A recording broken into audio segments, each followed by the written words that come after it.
Welcome back to Cartoon Analysis.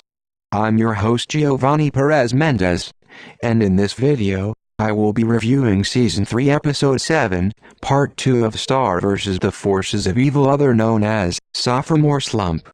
Let's check it out. At the Diaz residence, Marco is inside on the couch watching television while wearing his cape, eating chips, and drinking boba. His mom sees this and is worried about him, so she decides to have a talk with Marco. Angie asks about how he feels for the new school year and him still wearing his cape. Marco's mom then goes on to say about how she used to have a friend who went to France, and how adjusting to life back to normal again is difficult, like how he is with Mooney, but this friend was actually her. Angie then leaves after the talk and acts like Marco will be the same as her later on. But Marco doesn't see it that way and will wear the cape all he wants. It begins waving in the air, but this is because of the fan Mr. Diaz is working on.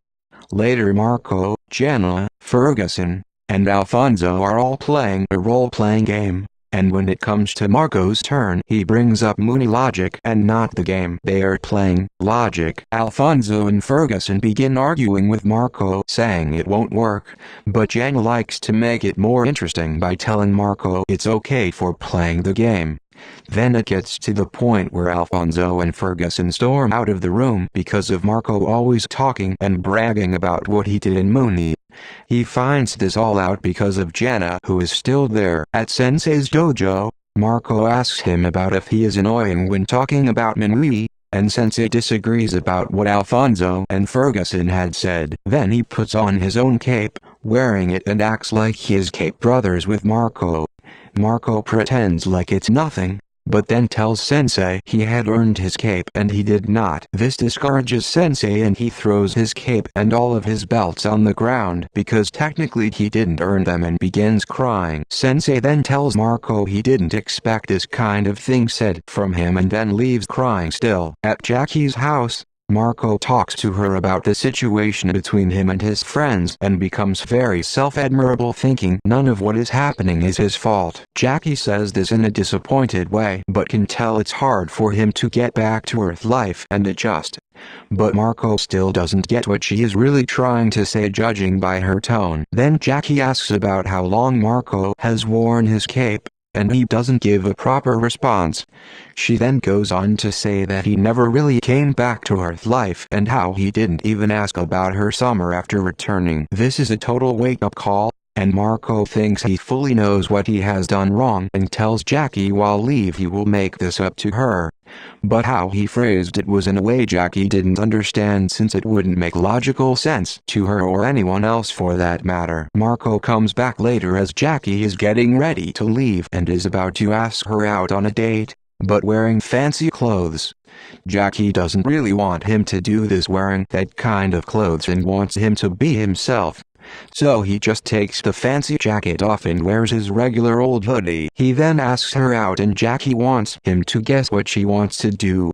She points to her seashell necklace and Marco starts saying a bunch of different random wrong examples. He keeps guessing while on the way to their destination, and finds out she wanted to go to the pier. This is the first part when you know something will go wrong for this episode. Jackie is about to ask what they will do on this date together, but Marco immediately rushes over to a game so he can win her a prize. He pays and receives a dozen balls, and has to throw a certain amount of them into the cups to score points and get a high score. He fails miserably, but Jackie tries and wins easily. This frustrates and confuses Marco, but is happy to see they won a big prize. But as he receives the prize, falls over when trying to carry it. The two of them begin eating cotton candy next to their giant stuffed animal and talk about how long they have been together, even though half of it was long distance. Then Jackie jokes around by saying she was jealous of the female mime when Marco was in Mooney, and Seagull then swipes Jackie's cotton candy, but Marco offers her some of his. She finds this sweet but then asks if they could get real food and of how much money he has. He tells her and has a large amount, so they go to a restaurant and buy as much food as they can.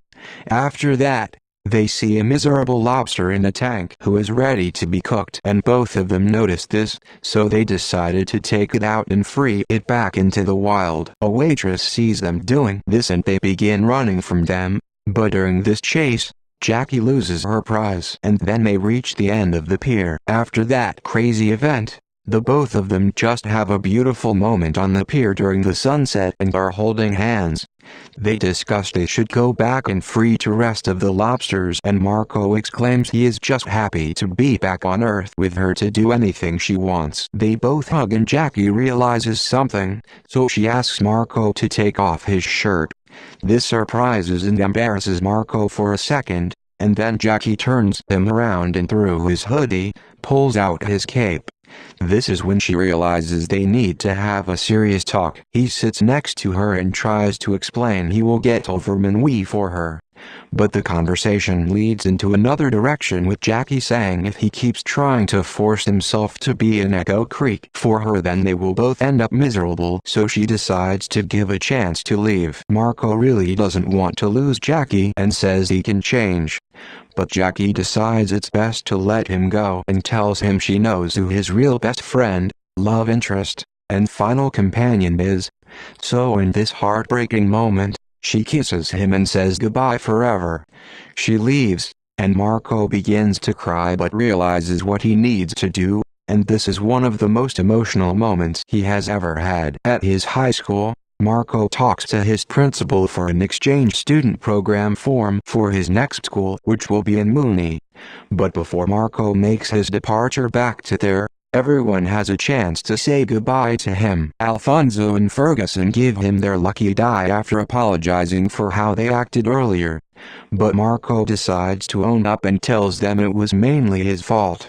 They accept his apology and have everything straightened out between the three of them. Sensei then appears and is still upset with Marco, but he makes it up to him by giving him his very own cape. Sensei then becomes emotional and is sad to see him go. Jen then gives Marco a weird gift, which is his social security number card.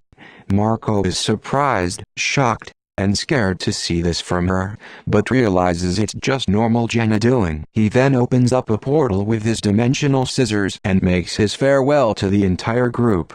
Marco's dad doesn't fully understand why they are all allowing him to leave, but Angie sees how understandable it is and allows it. As it is still confusing for Raphael, Marco makes his final heartwarming goodbye to everyone at this great moment and then goes to Mooney.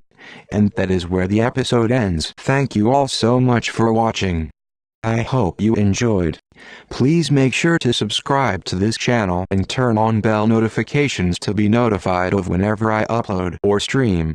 Leave a like and comment down below your thoughts and opinions. Finally, share this with your friends and family to help my community, Team Analyzer, become stronger. I'm your host Giovanni Perez Mendez, signing off.